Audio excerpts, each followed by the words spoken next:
নমস্কাৰ এই মুহূৰ্তত আহি পৰিছে ৰাতিপুৱাৰ কেইবাটাও বিগ ব্ৰেকিং নিউজ। আজি হৈছে 15 ডিচেম্বৰ। গোটেই অসম তথা ভাৰতৰ বিভিন্ন প্ৰান্তৰ পৰা যুগত হৈছে কেইবাটাও গুৰুত্বপূৰ্ণ খবৰ।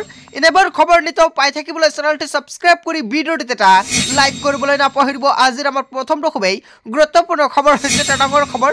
হয় বন্ধু-বান্ধৱীসকল, ধৰ্মীয় স্থানত আৰু ৰাজহুৱা স্থানত লাউড স্পিকাৰত ব্যৱহাৰ কৰিব নোৱাৰিব আৰু ইয়াক লৈ নিষেধাজ্ঞা জাৰি কৰা হৈছে। এই মুহূৰ্তত অসমবাসী ৰাজ্যক জনাইছো বিগ ব্ৰেকিং নিউজ। লগতে ইয়াক লৈ ডাঙৰ প্ৰতিক্ৰিয়া সৃষ্টি হৈছে। ধৰ্মীয় স্থলত নিষেধাজ্ঞা কৰা হল লাউড স্পিকাৰ।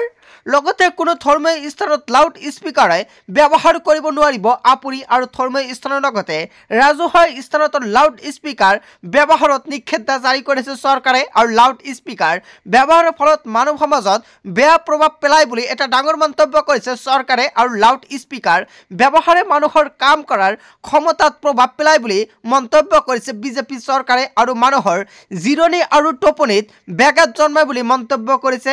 লাউড স্পিকাৰ ব্যৱহাৰ আৰু হুলস্থুলীয়া পৰিস্থিতিৰ উচ্চ ৰক্তচাপ, মানসিক অশান্তি, অনিদ্ৰতাৰ সৃষ্টি কৰে বুলি মন্তব্য কৰিছে মুখ্যমন্ত্ৰীগৰাকীয়ে। লাউড স্পিকাৰৰ ফলত কাণৰ অন্তৰ্ভাগত সমস্যাৰ সৃষ্টি হয়। আৰু মুখ্যমন্ত্ৰী হিচাপে শপত লোৱাৰ পিছতে মধ্যপ্ৰদেশত প্ৰথমটো নিৰ্দেশনা জাৰি কৰিলে মোহন যাদৱে। আৰু মধ্যপ্ৰদেশৰ মুখ্যমন্ত্ৰী মোহন যাদৱৰ কঠোৰ নিৰ্দেশনা জাৰি কৰিছে। আৰু এই নিৰ্দেশনাত উচ্চতম ন্যায়ালয়ৰ গাইডলাইনৰ কথা উল্লেখ কৰা হৈছে। আৰু এতিয়াৰ পৰা মধ্যপ্ৰদেশত ধৰ্মীয় স্থানত আৰু ৰাজহুৱা স্থানত লাউড স্পিকাৰ কোনেও ব্যৱহাৰ কৰিব নোৱাৰিব বুলি মন্তব্য কৰিছে। ধৰ্মীয় স্থলত নিষিদ্ধ কৰা হল লাউড স্পিকাৰ। হয় বন্ধু-বান্ধৱীসকল, এটা বিগ আপডেট মুকলি হৈ আহিছে। ইয়াৰ বিষয়ত আপুনি কি ক'ব? আচলতে ধৰ্মীয় স্থলত হওক, যিকোনো ধৰণৰ স্থলত হওক, আচলতে লাউড স্পিকাৰ যিটো বন্ধ কৰা হৈছে, ইয়াৰ বিষয়ত কি ক'ব? আচলতে বন্ধ কৰিব লাগে নে নাই?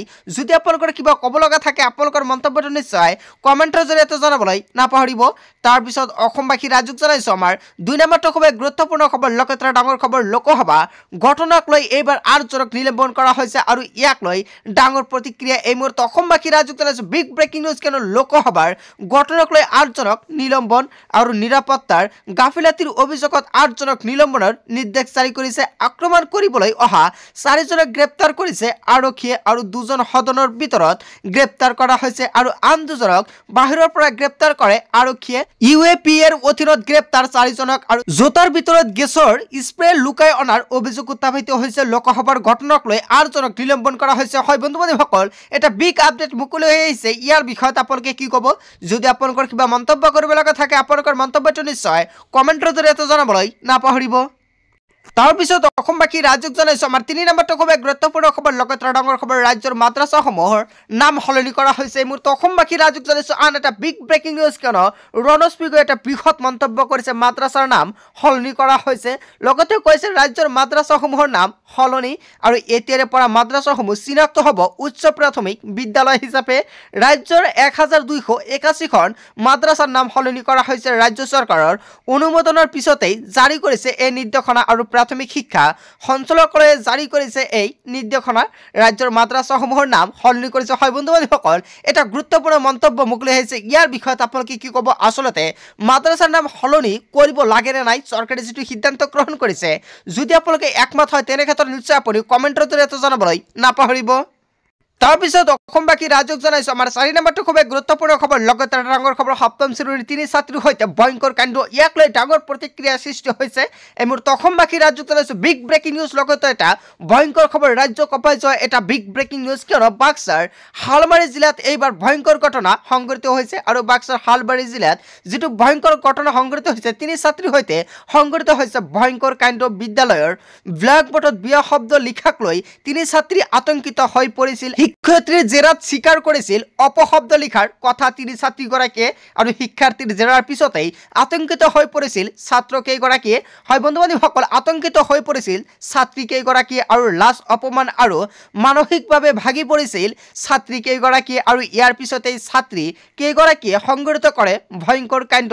আৰু মীনা পবি দাস নামৰ ছাত্ৰীগৰাকীৰ কৰুণ মৃত্যু হৈছে। আৰু সংকটজনক অৱস্থাত GMCHত চিকিৎসাধীন সাফিয়া ইয়াসমিন আৰু নাছিমা পাৰভিন আৰু বিদ্যালয় কৰ্তৃপক্ষৰ ওপৰত সন্দেহ এতিয়া ৰাজ্যৰ তৰফৰ পৰা আৰু ঘটনাস্থলীত উপস্থিত বাক্সা জিলাৰ আৰক্ষী অধীক্ষক উজ্জ্বল প্ৰতিমা বৰুৱা আৰু সমগ্ৰ ঘটনাৰ তদন্ত আৰম্ভ কৰিছে আৰক্ষীয়ে লগতে সোণবাৰী প্ৰগতি জাতীয় বিদ্যালয়ৰ ছাত্ৰীৰ সৈতে সংঘটিত হৈছে এই কাণ্ড হয় বন্ধু বান্ধৱীসকল ইয়াক লৈ এতিয়া ৰাজ্যজুৰি বিশেষ প্ৰতিক্ৰিয়াৰ সৃষ্টি হৈছে ইয়াৰ বিষয়ত আপোনালোকে কি ক'ব যদি আপোনালোকৰ কিবা মন্তব্য কৰিব লগা থাকে আপোনালোকৰ মন্তব্যটো নিশ্চয় কমেণ্টৰ জৰিয়তে জনাবলৈ নাপাহৰিব তাৰপিছত অসমবাসী ৰাজক জনাইছো আমাৰ 6 নম্বৰটো খুব গুৰুত্বপূৰ্ণ খবৰ লগতে ডাঙৰ খবৰ সদনত হুলস্থুলৰ সৃষ্টি হৈছে 9 কংগ্ৰেছ সাংসদক নিলম্বনে মুহূৰ্ত অসমবাসী ৰাজক জনাইছো বিগ ব্ৰেকিং নিউজ কিনো এটা ডাঙৰ খবৰ মুকলি হৈছে আৰু সংসদত এইবাৰ হুলস্থুল পৰিস্থিতিৰ বাবে 15 সাংসদক নিলম্বন কৰা হৈছে কংগ্ৰেছৰ লোকসভাৰ 9 জন সাংসদক নিলম্বন কৰা হৈছে আৰু সিপিএমৰ 2 জন আৰু ডিএমকেৰ 2 জন আৰু সিপিআইৰ এজনক আৰু তৃণমূল কংগ্ৰেছৰ এগৰাকী ৰাজ্যসভাৰ সাংসদক নিলম্বন কৰা হৈছে আৰু নিলম্বনৰ বাবে প্ৰস্তাৱ দিছিল সংসদীয় মন্ত্ৰী প্ৰহ্লাদ যোশীয়ে আৰু সাংসদৰ আসন আৰু অধ্যক্ষ অপমান কৰাৰ অভিযোগ নিলম্বিত সাংসদৰ বিৰুদ্ধে আৰু শীতকালীন অধিৱেশনত অংশ ল'ব নোৱাৰিব নিলম্বিত সাংসদে আৰু সুৰক্ষাৰ দায়িত্ব থকা 8 জন সুৰক্ষা কৰ্মীক নিলম্বন কৰা হৈছে আদালতত হাজিৰ কৰা হৈছে গ্ৰেপ্তাৰ হোৱা 8 সুৰক্ষা কৰ্মীক আৰু লগতে অভিযুক্তৰ বিৰুদ্ধে ইউএপি এৰ অধীনত গোচৰ ৰুজু কৰা হৈছে আৰু সংসদৰ সুৰক্ষাত হোৱা গাফিলাতিৰ বাবে দেশজুৰি প্ৰতিক্ৰিয়াৰ সৃষ্টি হৈছে ঘটনাক লৈ ইতিমধ্যে ইণ্ডিয়া মহাজোঁটৰ বৈঠক অনুষ্ঠিত হৈছে লগতে সংসদত হোৱা হুলস্থুল পৰিস্থিতিৰ বাবে 15 জন সাংসদক নিলম্বন কৰা হৈছে আৰু ইয়াক লৈ ডাঙৰ প্ৰতিক্ৰিয়াৰ সৃষ্টি হৈছে হয় বন্ধু বান্ধৱীসকল এটা বিগ আপডেট মুকলি হৈ আহিছে ইয়াৰ বিষয়ত আপোনালোকে কি ক'ব যদি আপোনালোকৰ কিবা মন্তব্য কৰিব লগা থাকে আপোনালোকৰ মন্তব্যটো নিশ্চয় কমেণ্টৰ জৰিয়তে জনাবলৈ নাপাহৰিব তাৰপিছত অসমবাসী ৰাজক জনাইছো আমাৰ 7 নম্বৰটো খুব গুৰুত্বপূৰ্ণ খবৰ লগতে ডাঙৰ খবৰ নাথাকিব ভূমি নাপাব হিতাধিকাৰী আঁচনি অবৈধ বিদেশীক লৈ এইবাৰ গুৱাহাটী উচ্চ ন্যায়ালয়ৰ নিৰ্দেশনাই মোৰ অসমবাসী ৰাজক জনাইছো আন এটা বিগ ব্ৰেকিং নিউজ কিনো অবৈধ বিদেশীক লৈ গুৱাহাটী উচ্চ ন্যায়ালয়ৰ ডাঙৰ নিৰ্দেশনা জাৰি কৰিছে বিদেশী ঘোষিত লোকৰ নাথাকিব মাটিৰ অধিকাৰ লগতে মাটিৰ নথিপত্ৰ ভোটাৰ কাৰ্ড ঘূৰাই দিব লাগিব চৰকাৰক হিতাধিকাৰী আঁচনিৰ পৰাও কৰ্তন হ'ব অবৈধ বাংলাদেশীৰ নাম লগতে বিদেশীৰ নামত থকা ভূমি অধিগ্ৰহণ কৰিব লাগিব চৰকাৰে আৰু বিদেশী ঘোষিত লোকৰ বাবে নিয়োগ কৰিব লাগিব নোডেল অফিচাৰ আৰু জীৱন জীৱিকাৰ বাবে বিদেশীক প্ৰদান কৰিব পাৰে ৱৰ্ক পাৰমিট লগতে চৰকাৰৰ শপতনামা অনুসৰি বৰ্তমানলৈকে ৩২,২৮১ বিদেশী চিনাক্ত কৰিছে ন্যায়ালয়ে আৰু ৩,৩৬,৯৬৬টা গোচৰ বৰ্তমানলৈকে নিষ্পত্তি কৰা হৈছে বুলি ঘোষণা কৰা হৈছে আৰু